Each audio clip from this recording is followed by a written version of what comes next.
నమస్కారం LTV news కి స్వాగతం. ముందుగా హెడ్లైన్స్. హైదరాబాద్ లో పార్టీ ముఖ్య నేతలతో ముఖ్యమంత్రి చంద్రబాబు భేటీ. తెలంగాణ ప్రాంత ప్రజల మనోభావాలను గౌరవిస్తూ పార్టీకి పూర్వ వైభవం తీసుకువస్తానని వ్యాఖ్య.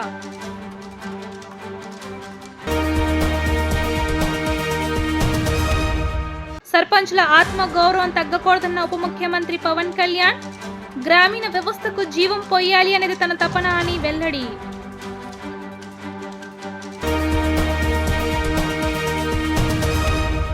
కృష్ణానదికి భారీగా పెరిగిన వరద.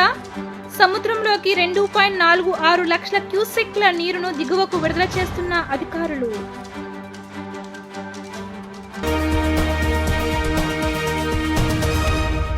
తెలంగాణ ప్రాంత ప్రజల మనోభావాలను గౌరవిస్తున్న తెలుగుదేశం పార్టీకి పూర్వ వైభవం తీసుకువస్తానని సీఎం చంద్రబాబు తెలిపారు. తెలంగాణ టీడీపీ అధ్యక్షుడిని త్వరలోనే నియమిస్తామని వివరించారు. ఈసారి విజన్ 2047తో తెలుగు రాష్ట్రాలను ప్రపంచంలో నెంబర్ 1గా నిలిపేందుకు పనిచేస్తున్నట్లు తెలిపారు. హైదరాబాద్లోని ఎన్టీఆర్ భవన్లో జరిగిన పార్టీ ముఖ్య నేతల సమావేశంలో చంద్రబాబు పాల్గొని మాట్లాడుతూ తెలంగాణలో పార్టీ బలోపేతంపై కార్యకర్తలు తనను అడిగారని, అందుకు తగిన ప్రణాళిక రచన చేస్తున్నట్లు తెలిపారు. తెలంగాణ ప్రాంత ప్రజల మనోభావాలను గౌరవిస్తూనే తెలుగుదేశం పార్టీకి పూర్వ వైభవం తీసుకువస్తారని తెలిపారు. విజన్ 2020 అన్నప్పుడు తనను అందరూ హేళన చేశారని, ఈసారి విజన్ 2047తో పనిచేసి తెలుగు రాష్ట్రాలను ప్రపంచంలో నెంబర్ 1గా నిలిపేందుకు ప్రయత్నం చేస్తున్నామని స్పష్టం చేశారు. తెలంగాణలో టీడీపీ అధ్యక్షుడిని త్వరలోనే నియమిస్తామని ఆయన తెలిపారు. తెలుగుదేశం పార్టీ కోసం కష్టపడేందుకు నాయకులు తెలంగాణ ప్రాంతంలో ఉన్నారని పేర్కొన్నారు. పార్టీని బలోపేతం చేసి కార్యకర్తలకు అందుబాటులో ఉంచుతామని తెలిపారు. గత ఎన్నికల సమయంలో కొన్ని ప్రత్యేక పరిస్థితుల్లో తెలంగాణలో పోటీ చేయలేదని తెలిపారు. ఒకప్పుడు ఈ ప్రాంతంలో తెలుగుదేశం బలమైన పార్టీ అన్న ఆయన కొన్ని కారణాల వల్ల రాష్ట్రంలో పార్టీ బలహీన పడిందన్నారు. మంచి వాతావరణంలో 2 రాష్ట్రాల సమస్యల పరిష్కారానికి కృషి చేస్తామని తెలిపారు.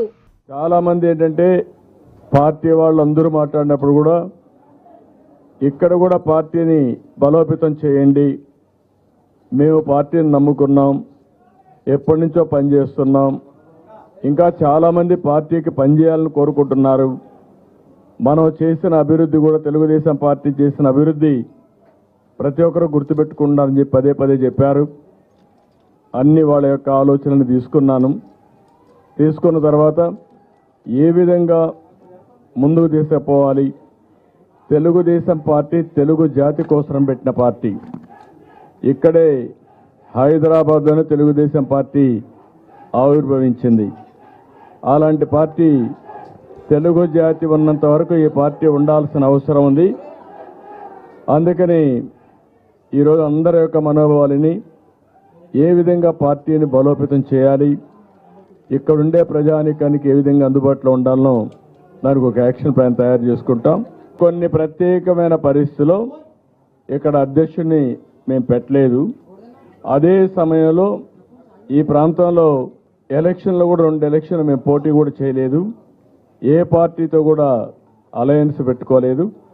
దానివల్ల కొంచెం గ్యాప్ ఉంది. ఏదేమైనా మాకు కొన్ని ప్రయారిటీస్ ఉన్నాయి.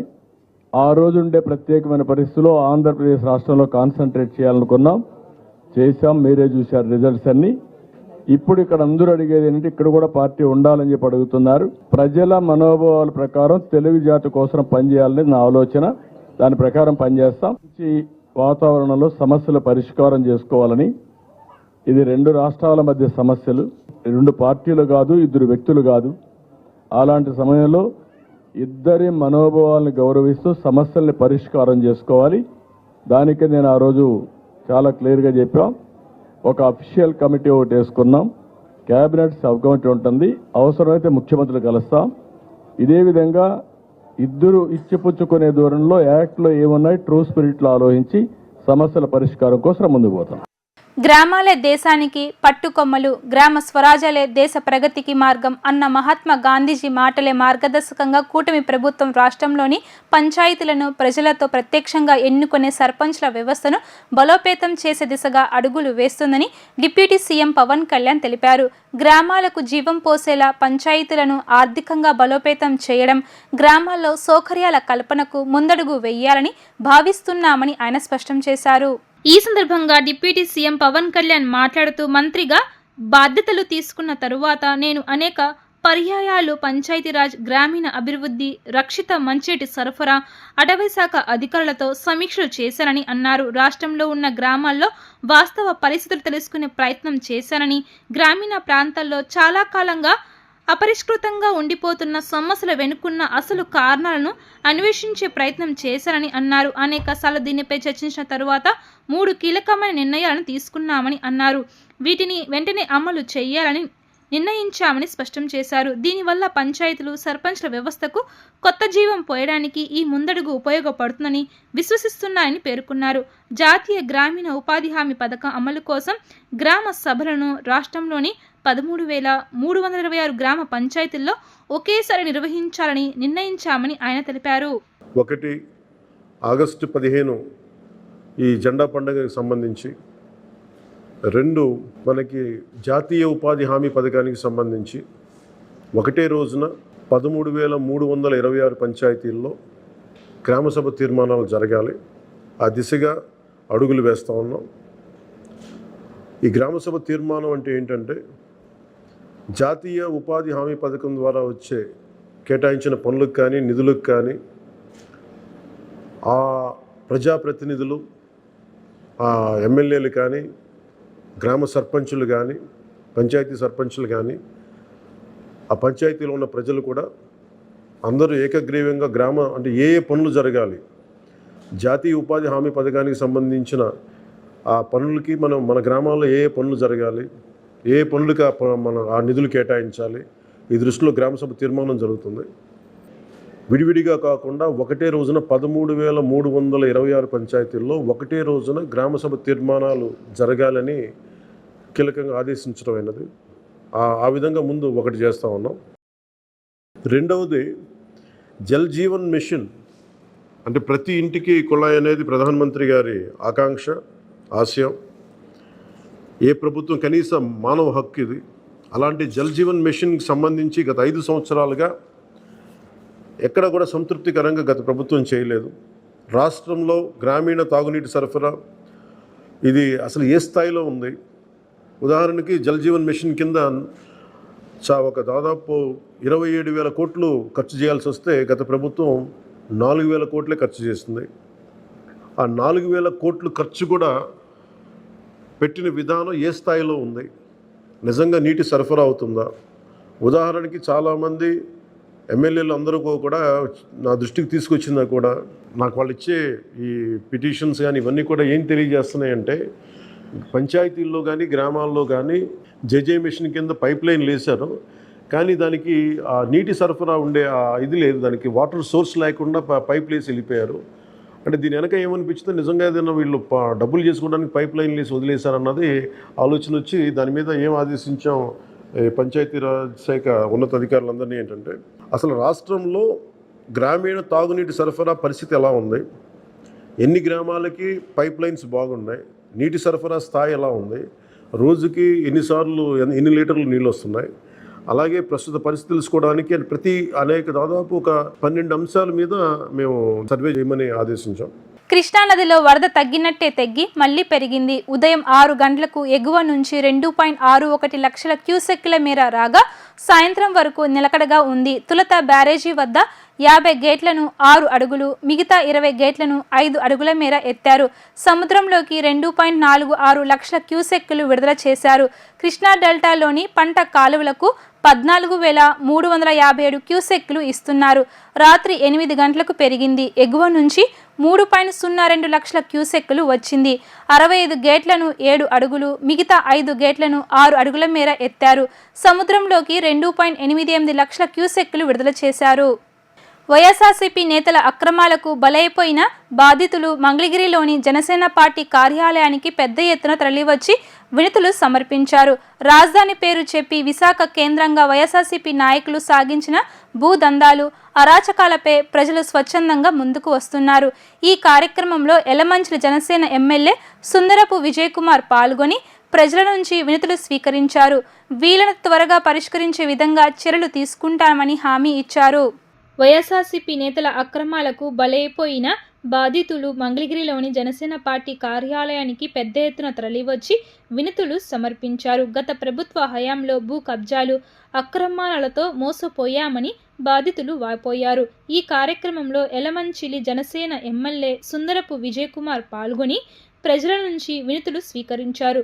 ఫిర్యాదులను సంబంధిత శాఖలకు పంపించి వీలైనంత త్వరగా పరిష్కరించే విధంగా చర్యలు తీసుకుంటామని హామీ ఇచ్చారు. రాజధాని పేరు చెప్పి విశాఖ కేంద్రంగా వైఎస్ఆర్సీపీ నాయకులు సాగించిన భూదందాలు, అరాచకాలపై ప్రజలు స్వచ్ఛందంగా ముందుకొస్తున్నారన్నారు. విశాఖలో పూర్వీకుల నుంచి సాగు చేసుకుంటున్న భూములను గత ప్రభుత్వంలో వైఎస్ఆర్సీపీ నేతలు బలవంతంగా లాక్కున్నారని బాధితులు ఫిర్యాదులో పేర్కొన్నారు. తమకు న్యాయం చేయాలంటూ బాధితులు జనసేన నేతల్ని కోరారు.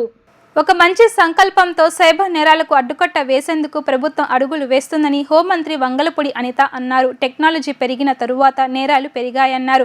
టెక్నాలజీ వల్ల మనుషుల మనుగడ ప్రశ్నార్థకం అవుతుందని పేర్కొన్నారు. దేశంలో 1700 కోట్లు 4 నెలల్లో సైబర్ నేరాల వల్ల పోగొట్టుకున్నారని తెలిపారు. చదువుకున్న వాళ్ళే సైబర్ నేరాలకు బలవుతున్నారన్నారు. సోషల్ మీడియాలో వచ్చే అన్నోన్ క్లిక్స్ ద్వారా మన ఫ్యూచర్ని మనమే నాశనం చేసుకుంటున్నామని అన్నారు. State cyber cell coordination team ఏర్పాటు చేస్తామని, సైబర్ సెల్ ప్రతి జిల్లాలో ఏర్పాటు అయ్యేలా చూస్తామన్నారు. విజయవాడలో సైబర్ నేరాలకు వ్యతిరేకంగా ప్రజల్లో అవగాహన కల్పిస్తూ విజయవాడ పోలీస్ కమిషనరేట్ ఆధ్వర్యంలో నగర పోలీసులు సైబర్ క్రైమ్ అవేర్నెస్ వాక్థాన్ను నిర్వహించారు. ఈ వాక్థాన్కు హోంమంత్రి వంగలపూడి అనిత, ఎమ్మెల్యే బోండా ఉమా, గద్దె రామ్మోహన్ ముఖ్య అతిథులుగా హాజరయ్యారు.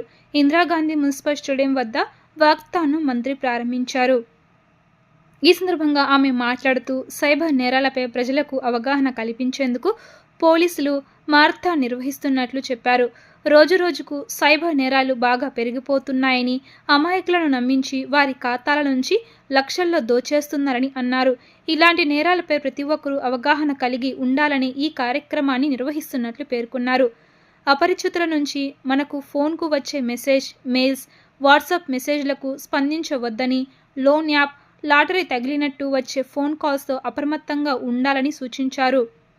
ఇలాంటి నేరాలకు పాల్పడితే కఠిన శిక్షలు ఉంటాయని హోంమంత్రి అనిత హెచ్చరించారు.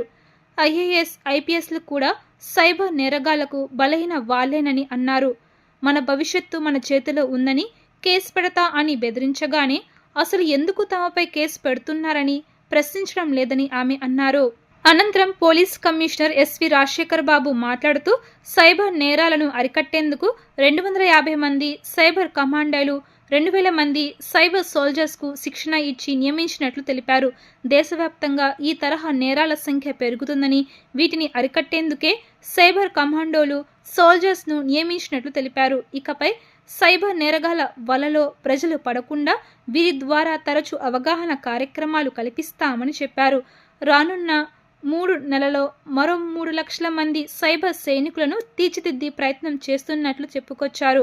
ఎవరైనా సైబర్ కేటగాళ్ల చేతిలో మోసపోతే వెంటనే 1930 నంబర్కు ఫిర్యాదు చేయాలని ఆయన సూచించారు. సుమారుగా ఈ 4 నెలల్లో దగ్గర 1,1730 కోట్ల రూపాయలు ఓన్లీ సైబర్ క్రైమ్ లోనే చేతులు మారిని పోయినాయి అనే సంగతి తెలిస్తే నిజంగా ఆశ్చర్యం అనిపించింది. 4 months గ్యాప్ లోనే మొత్తం ఇండియా లెవెల్లో.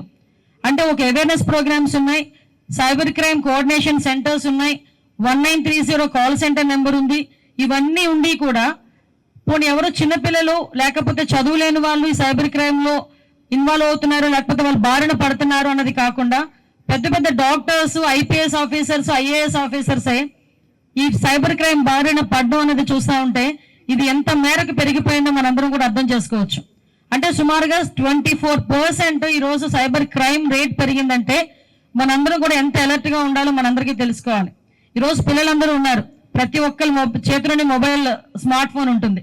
స్మార్ట్ ఫోన్ లేకుండా ఏమో ఇంట్లోని పెట్టుకున్న పర్స్ అయినా తీసుకెళ్తామో తెలియదు కానీ మొబైల్ మాత్రం ఉంటుంది. పర్సులు పెట్టుకొని మర్చిపోయారు, ఎందుకంటే phone pay, Google pay, everything in phone. మనం మామూలుగా మాట్లాడుతుంటే ఏదైనా అడిగేటప్పుడు నీ ఐడి నెంబర్ ఎంత, ఈ నెంబర్, అదేం కాదు, నీ పేరేంటి కాదు, నీ ఫేస్బుక్ ఐడి ఏంటి, ఫేస్బుక్ లేదా, టెక్స్ట్ బుక్ లేకపోయినా అంత ఆశ్చర్యపోం, కానీ ఫేస్బుక్ లేకపోతే మాత్రం చాలా ఆశ్చర్యపోయే పరిస్థితులు ఈ రోజు ఉన్నాయి. ఒక పక్క ఫేస్బుక్, ఒక పక్క ఇన్స్టా, ఒక పక్క స్నాప్చాట్, ఒక పక్క ShareChat, Twitter, at the same time మళ్ళీ మనకి టెలిగ్రామ్, ఎన్ని యాప్స్ ఉన్నాయంటే మనకి కమ్యూనికేషన్ పెంచుకోవటానికి, అట్ ద సేమ్ టైం మనల్ని మనం ముంచుకోవటానికి కూడా. సైబర్ సిటిజన్స్ తయారు చేయాలనే ఒక ఆకాంక్షతో ఈ కార్యక్రమం రూపుదిద్దుకోవడం జరిగింది. ఇందులో ఈ mobile app be a cyber citizen అనే మొబైల్ యాప్ వారిని మన ఆ యాప్ని ఆవిష్కరించడానికి ఈరోజు గౌరవ హోంశాఖ మంత్రి వచ్చున్నారు. సో ఇదంతా ఎందుకు చేస్తామంటే రోజు చూస్తే 5 నుంచి 6 సైబర్ క్రైమ్స్ మాకు రిపోర్ట్ అవుతున్నాయి. రిపోర్ట్ కాని సైబర్ క్రైమ్స్ వందలు, వేలు, లక్షలు ఉన్నాయి. కానీ ఎవరు మోసపోతున్నారంటే స్టూడెంట్స్ మోసపోతున్నారు, డాక్టర్స్ మోసపోతున్నారు, పోలీసు వాళ్ళు మోసపోతున్నారు, ఐఏఎస్ ఆఫీసర్స్ మోసపోతున్నారు, ఐపీఎస్ ఆఫీసర్స్ కూడా మోసపోతున్నారు. సో ఈ సైబర్ క్రైమ్ బారిన పడని వాళ్ళు నాకు తెలిసి ఎవరు ఉండరు. అయితే సరే సైబర్ క్రైమ్ బారిన పడకుండా ఉండాలంటే ఏం చేయాలి?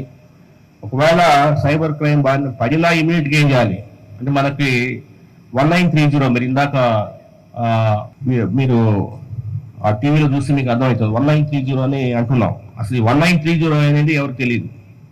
1930 అంటే సైబర్ క్రైమ్ పడిన మరుక్షణం 1930కి ఫోన్ చేస్తే national cyber crime reporting portal అనే ఒక పోర్టల్ ఉంది. అందులో నమోదు చేసి ఇమ్మీడియట్ గా విత్ ఇన్ నో టైం ఏదైతే సైబర్ ఫ్రాడ్స్టర్ ఎవరైతే ఉన్నారో వాడి బ్యాంక్ అకౌంట్ అనేది ఇమ్మీడియట్ గా ఫ్రీజ్ అవుతుంది. తద్వారా మన డబ్బులు మనకు వెనక్కొచ్చే అవకాశం ఉంటుంది. వికసిత ఏపీ లక్ష్యంగా ఏపీ బీజేపీ వారధి కార్యక్రమానికి శ్రీకారం చుట్టింది. బీజేపీ తరపున ప్రాతినిధ్యం వహిస్తున్న కేంద్ర రాష్ట్ర మంత్రులు, ఎమ్మెల్యేలు, ఎంపీలు ఇకపై నెలలో 2 రోజుల పాటు ఏపీ బీజేపీ కార్యాలయంలో అందుబాటులో ఉంటారు. వీరు కార్యకర్తలు ప్రజల నుంచి వచ్చే వినతులు తీసుకొని పరిష్కారానికి కృషి చేయనట్లు ఏపీ బీజేపీ ముఖ్య అధికార ప్రతినిధి లంకదినక తెలిపారు. ఇందుకు సంబంధించిన వివరాలను రాష్ట్ర బీజేపీ కార్యాలయంలో మీడియాకు తెలిపారు. రాష్ట్ర బీజేపీ అధ్యక్షురాలు దగ్గుబాటి పురంధేశ్వరి ప్రతి నెల మొదటి, 3వ సోమవారం రాష్ట్ర పార్టీ కార్యాలయంలో అందుబాటులో ఉంటారు. ఎమ్మెల్యే నల్లమిల్లి రామకృష్ణారెడ్డి ప్రతి నెల 4వ సోమవారం, మంగళవారం, మంత్రి సత్యకుమార్ యాదవ్ మొదటి, 3వ మంగళవారం, ఎమ్మెల్యే సృజనా చౌదరి మొదటి, 2వ బుధవారం, ఎమ్మెల్యే నడుకుదటి ఈశ్వరరావు ప్రతి నెల 3వ బుధవారం, గురువారం, కామినేని శ్రీనివాసరావు మొదటి, 2వ గురువారం అందుబాటులో ఉంటారు. ఎమ్మెల్యే పి విష్ణుకుమార్ రాజు ప్రతి నెల 4 బుధ గురువారం, ఎంపీ సీఎం రమేష్ మొదటి, 2వ శుక్రవారం, ఎమ్మెల్యే ఏ ఆదినారాయణ రెడ్డి 3వ శుక్రవారం, శనివారం, ఎమ్మెల్యే పార్థసారథి 4వ శుక్రవారం, శనివారం, కేంద్ర మంత్రి భూపతిరాజు శ్రీనివాస్ వర్మ ప్రతి నెల మొదటి, 2వ శనివారం, బీజేపీ జాతీయ కార్యవర్గ సభ్యులు సోమవీరాజు 2వ సోమవారం, మంగళవారం అందుబాటులో ఉంటారని ఆయన తెలిపారు. భారతీయ జనతా పార్టీ నుంచి ప్రాతినిధ్యం వహిస్తున్నటువంటి కేంద్ర మరియు రాష్ట్ర మంత్రులు, ఎంపీలు, ఎమ్మెల్యేలు ప్రతి నెల కూడా 2 రోజులు విధిగా పార్టీ రాష్ట్ర కేంద్ర కార్యాలయం విజయవాడలో కార్యకర్తలకి, ప్రజలకి అందుబాటులో ఉండేటటువంటి కార్యక్రమాన్ని రూపొందించడం జరిగింది. ఈ కార్యక్రమానికి వారధి అనేటటువంటి నామకరణం చేయడం జరిగింది. రాష్ట్ర శాఖ అధ్యక్షులు, నేషనల్ ఎగ్జిక్యూటివ్ మెంబర్ సోమవీర్రాజు గారు ఈ 12 మంది కూడా నెలలో 2 రోజులు కేంద్ర పార్టీ కార్యాలయంలో ఉండి ప్రజల నుంచి, పార్టీ కార్యకర్తల నుంచి వినతి పత్రాలు స్వీకరించడం జరుగుతుంది. ఆ సమస్యల పరిష్కారానికి దానికోసం ఈ యొక్క వారధి కార్యక్రమాన్ని తీసుకోవడం జరిగింది. ఇవాళ చూస్తే రాష్ట్ర శాఖ అధ్యక్షురాలు, రాజమండ్రి పార్లమెంట్ సభ్యులు శ్రీమతి దగ్గుబాటి పురంధేశ్వరి గారు ప్రతి నెల కూడా మొదటి సోమవారం, 3వ సోమవారం ప్రజలకి, కార్యకర్తలకి పార్టీ కార్యాలయంలో అందుబాటులో ఉంటారు. అలాగే కేంద్ర మంత్రి భూపతిరాజు శ్రీనివాస్ వర్మ గారు మొదటి శనివారము, 2వ శనివారం ప్రతి నెలలో ఆయన రాష్ట్ర పార్టీ కార్యాలయంలో అందుబాటులో ఉంటారు. అలాగే రాష్ట్ర ఆరోగ్య శాఖ మంత్రివర్యులు సత్యకుమార్ గారు ప్రతి నెల 1వ మంగళవారం 3వ మంగళవారం అందుబాటులో ఉంటారు. ఈ విధంగా మిగిలిన ప్రజాప్రతినిధులు, ఎంపీలు, ఎమ్మెల్యేలు అందరూ కూడా నెలలో 1-2 రోజులు వారి షెడ్యూల్ని రాష్ట్ర పార్టీ కార్యాలయంలో ప్రజల దగ్గర నుంచి, కార్యకర్తల నుంచి వినతిపత్రాలు స్వీకరించి ఆయా శాఖలకి రాష్ట్ర కేంద్ర ప్రభుత్వాల దృష్టికి తీసుకొచ్చి ఆ సమస్యల పరిష్కారానికి తీసుకునేటటువంటి కార్యక్రమంతో ఈ వారధి కార్యక్రమం ఏదైతే శ్రీకారం చుట్టామో దాని ద్వారా పార్టీ పదాధికారుల సమన్వయంతో ఈ యొక్క కార్యక్రమాన్ని ప్రారంభిస్తున్నాం అనేటటువంటి అంశాన్ని తెలియజేస్తున్నాను. మంగళగిరి కాజా టోల్ ప్లాజా వద్ద ఎస్ఈబి ప్రత్యేక నిఘు బృందం దాడులు నిర్వహించింది. తమిళనాడు నుండి వస్తున్న 2 వాహనాల్లో 30 లక్షల విలువ చేసే గంజాయిని స్వాధీనం చేసుకున్నట్లు అదనపు ఎస్ఐ ఎం వెంకటేశ్వరరావు తెలియజేశారు. ఏపీని గంజాయి రహిత రాష్ట్రంగా చేయడమే ప్రధాన లక్ష్యమని స్పష్టం చేశారు.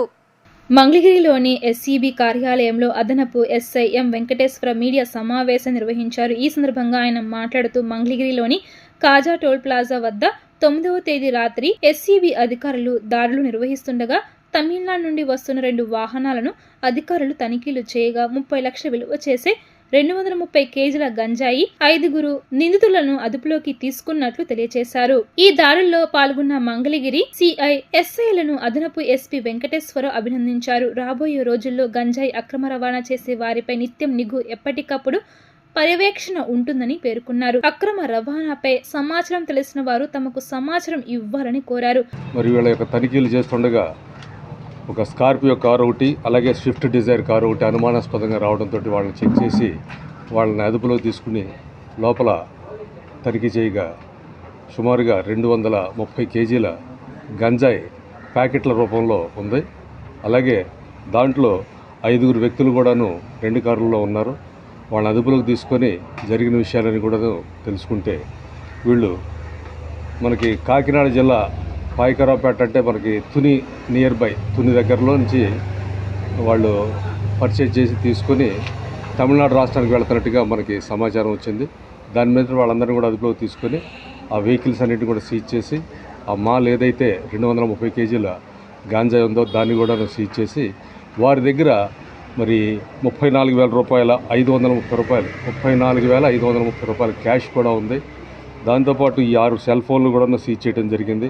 ఇవన్నీ కూడా వీళ్ళ ముద్దాయిలను అక్కడ పరిశీలించిన మీద వాళ్ళని అడిగితే మొదటి ముద్దాయి అమీర్ అని, అలాగే 2 కాలాయ్ ముదన్ అని, 3 షేక్ అబ్దుల్లా ఫారూక్, 4 కార్తికేయన్, 5 మల్లికార్జున్ ఇలా 5 కూడాను మరి తక్కువగా ఇక్కడ గంజాయిని కొని అధికంగా అక్కడ అమ్ముకోవడానికి గాను వాళ్ళు ఇదే మొదలుపెట్టారు. ఇంకా ఇంట్రాగేషన్ చేసి వాళ్ళ యొక్క పూర్వపరాలను కూడా తెలుసుకొని ఇంకా ముందు వీళ్ళు ఏవైతే ఇంతకుముందు ఏమైనా చేసి ఉన్నారో వాటి మీదను, అలాగే వీళ్ళకి ఎలా వచ్చింది, అలాగే దీన్ని ఎలా డిస్పోజ్ చేస్తున్నారు అనే దాని మీద కూడాను దర్యాప్తు కొనసాగుతూ ఉంది. మరి ఏదైతే ఇప్పుడు ఈ జిల్లాలో అక్రమంగా ఏదైతే నార్కాటిక్ డ్రగ్స్ ఉన్నాయో వాటన్నిటి మీద మరి ఆల్మోస్ట్ ఉక్కుపాదం మోపుతున్నట్టుగానే మన అధికారులు ఇచ్చిన ఆదేశాల మేరకు అందరం కూడా పనిచేస్తూ ఉన్నాం. విజయవాడ స్వరాజ్ మైదానంలో రాజ్యాంగ నిర్మాత భారత రత్న డాక్టర్ బిఆర్ అంబేద్కర్ విగ్రహం వద్ద మాజీ ముఖ్యమంత్రి వైఎస్ జగన్ పేరును తొలగించడంపై రాష్ట్ర వ్యాప్తంగా నిరసన కార్యక్రమాలు నిర్వహిస్తున్నట్లు ఎమ్మెల్సీ మురుగుడు హనుమంతరావు తెలియజేశారు. ఆటవిక చర్యలకు పాల్పడుతున్న వారిపై కఠిన చర్యలు తీసుకోవాలని డిమాండ్ చేశారు. విజయవాడ స్వరాజ్ మైదానంలో ఏర్పాటు చేసిన అంబేద్కర్ విగ్రహం వద్ద మాజీ సీఎం జగన్మోహన్ రెడ్డి పేరును తొలగించడంపై నిరసనగా మంగళగిరి కూరగాయల మార్కెట్ సెంటర్ వద్ద ఉన్న గాంధీ విగ్రహం వద్ద ఎమ్మెల్సీ మురుగుడు హనుమంతరావు, వైసీపీ నాయకులు, కార్యకర్తలు నల్ల బ్యాడ్జీలతో నిరసన వ్యక్తం చేశారు. ముందుగా గాంధీ విగ్రహానికి పూలమాల వేసి నివాళులు అర్పించారు. అనంతరం వారు మాట్లాడుతూ ఎవరు అధికారంలో ఉంటే వారి పేర్లతో, ముఖ్యమంత్రుల పేర్లతో శిలాపథకం పేరును లిఖిస్తారని, ఇలా వాటిని ధ్వంసం చేయడం సరికాదని హితవు పలికారు. ఇలాంటి ఆటవిక చర్యలకు పాల్పడిన వారిపై సమగ్ర విచారణ అధికారంలో ఉండే కూటమి పార్టీలు పరిశీలన చేయించాలని కోరారు.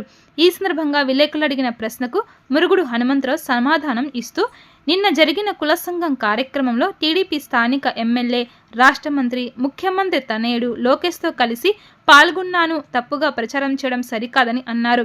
తమ పార్టీ మారుతున్నాననే ప్రచారం నిజం కాదని, ఇలాంటి వ్యాఖ్యలను చేయడం సరికాదని స్పష్టం చేశారు. కుల సంఘంకు సంబంధించిన విషయం కాబట్టి అందులో పాల్గొన్నాను తప్పించి ఇతర అంశాలు కాదని తెలిపారు. బాబాసాహెబ్ అంబేద్కర్ గారి మీద జరిగిన కార్యక్రమ విగ్రహం మీద జరిగిన దాన్ని, అలాగే నేమ్ పేర్లని తొలగించడం చాలా హేమమైన చర్య. ఎందుకంటే ఎవరైనా వస్తారు, ఎవరైనా ఏ ముఖ్యమంత్రి అయినా ఉంటాడు, వాళ్ళు చేసే పని ఏంటి అనేది ఆ శిలాఫలకాల పైన ఉంటుంది.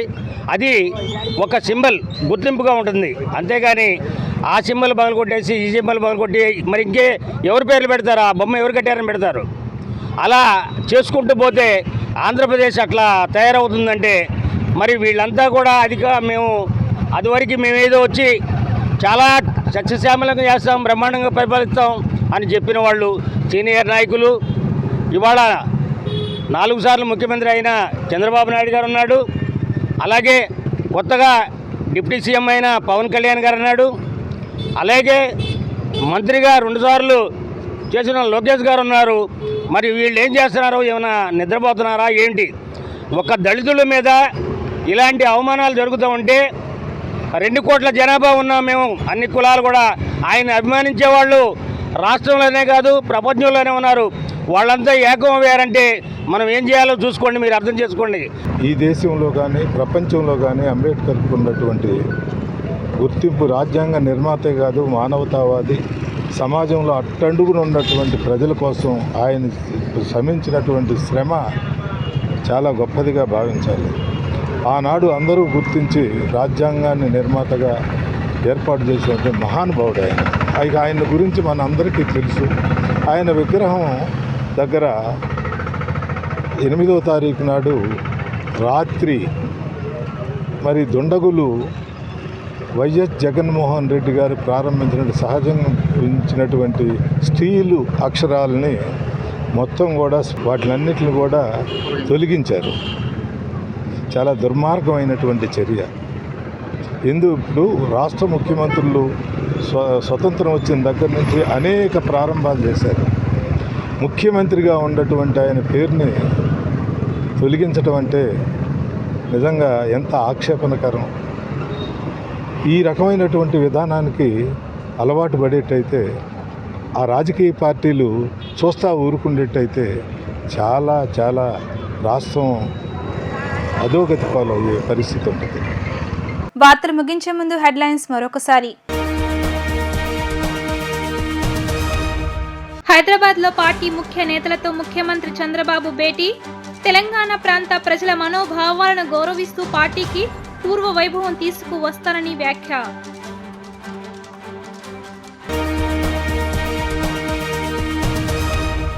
సర్పంచుల ఆత్మ గౌరవం తగ్గకూడదన్న ఉప ముఖ్యమంత్రి పవన్ కళ్యాణ్. గ్రామీణ వ్యవస్థకు జీవం పోయాలి అనేది తన తపన అని వెల్లడి.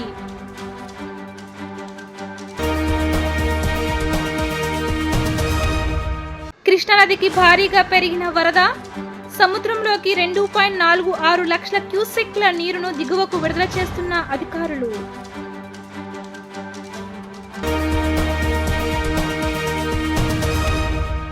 ఇవి ఇప్పటి వరకున్న updates. Keep watching LTV news.